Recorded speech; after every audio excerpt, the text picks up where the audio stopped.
The southern counties of England are some of the driest and hottest parts of the country.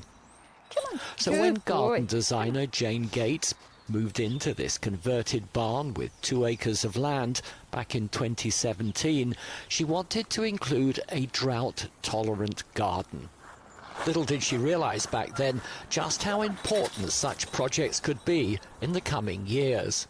When I created this gravel garden, I really had no idea how relevant it was going to be with the climate change and what is happening in our world now. The British are known for their love of gardens, but not all of the plants which are popular here can survive if climate change brings hotter temperatures and regular droughts.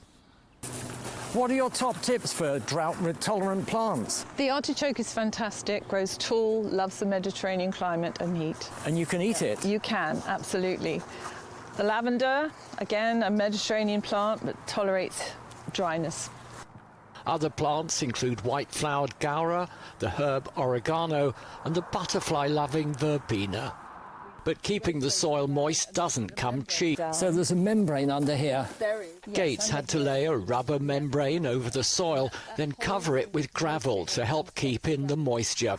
So far this year, she hasn't had to water this part of the garden at all. Southern England is also home to a growing number of vineyards, where free-draining chalk and limestone soils are similar to several French wine-growing regions. The warmer weather brought on, it's believed, by climate change is helping to improve the quality of English wine. And it's the dry weather and drought which is having the most impact. Here we've got 6 varieties, and this is the Chardonnay. The Chardonnay grapes. So winemakers like drought because there's less water for the vines to sit in and also less water for the vines to uptake, making the grapes more concentrated in sugars, thus sweeter and better for the winemaker. Stoppen Vineyard produces around 35,000 bottles of wine a year. It's been a wet July, so the 2023 harvest won't be quite as exceptional as last year's. 2022 saw extreme heat and a severe drought across much of the UK, with many reservoirs almost running dry.